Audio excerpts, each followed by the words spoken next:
Excise పోస్టులకు వేలంపాట. డబ్బులు కొట్టండి, కావాల్సిన చోట పోస్టింగ్ పట్టండి అన్నట్లుగా ఎక్సైజ్ శాఖల్లో పోస్టింగ్ల వ్యవహారం నడుస్తోంది. ఒక్కో పోస్టుకు 30 లక్షల నుంచి 40 లక్షల వరకు వసూలు దందా నడిచినట్లు చర్చించుకుంటున్నారు. 24 ఫోకల్ పోస్టులకు వేలంపాట ఓ మంత్రి కార్యాలయం నుంచే దందా జరిగినట్లు తెలుస్తోంది. త్వరలో జరిగే ఎస్ఐ, సిఐ, ఏఈఎస్ బదిలీల్లోనూ ఇదే ప్లాన్ అమలుకు స్కెచ్ జరుగుతోందా? Watch the story.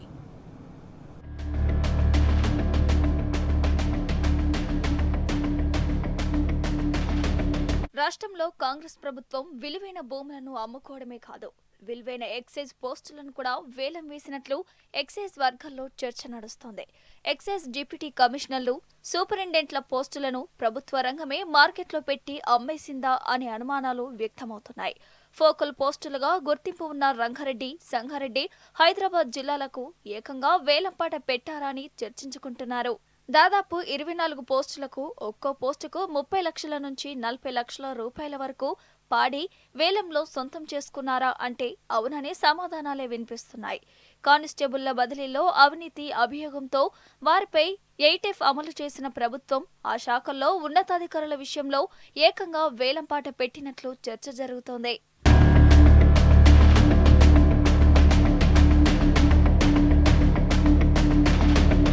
గత ఏడాది డిసెంబర్లోనే ఎక్సైజ్ శాఖలో 14 మంది డిప్యూటీ కమిషనర్లు, 19 మంది అసిస్టెంట్ కమిషనర్లు, 35 మంది సూపరింటెండెంట్లకు పదోన్నతి ఇచ్చారు. కానీ మొత్తం 68 మందికి జూన్ నెల వరకు పోస్టింగ్లు ఇవ్వలేదు. వీరికి ఇవ్వాల్సిన పోస్టింగ్లు, బదిలీల ప్రతిపాదనను ఆ శాఖ ప్రిన్సిపల్ సెక్రటరీకి, కీలక మంత్రికి పంపించినట్లు తెలిసిందే. అయితే ఈ ప్రతిపాదనను యథాతథంగా పంపిస్తే ఎలాంటి సమస్య ఉండకపోయేది. కానీ మంత్రి కార్యాలయం నుంచి ఆ ఎక్సైజ్ అధికారులకు వాట్సాప్ గ్రూపుల్లో లీక్ చేసినట్లు సమాచారం.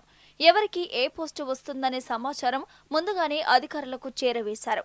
అదే సమయంలో అధికారులంతా మంత్రి కార్యాలయానికి క్యూ కడుతూ పైరవీలు చేసుకునేందుకు ఎగబడినట్లు సమాచారం.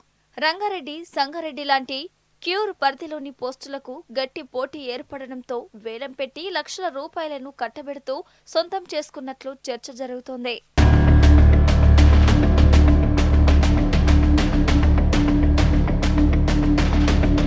వేలంపాటలో ఎక్సైజ్ పోస్టులు తీసుకున్న వారిలో ఎక్కువగా రంగారెడ్డి, సంగారెడ్డి, క్యూర్ సిటీ పరిధి, హైదరాబాద్లలోనే ఉన్నట్లు తెలుస్తోంది. ఎక్సైజ్ డిప్యూటీ కమిషనర్లు, సూపరింటెండెంట్ల పోస్టులకు భారీగా వేలంపాట జరిగినట్లు ఎక్సైజ్ శాఖలో చర్చించుకుంటున్నారు. ఇదే తరహాలో ఎక్సైజ్, ఎస్ఐ, సిఐ, ఏఈఎస్ పోస్టులకు కూడా వేలం సిద్ధం చేసినట్లు ప్రచారం జరుగుతోంది.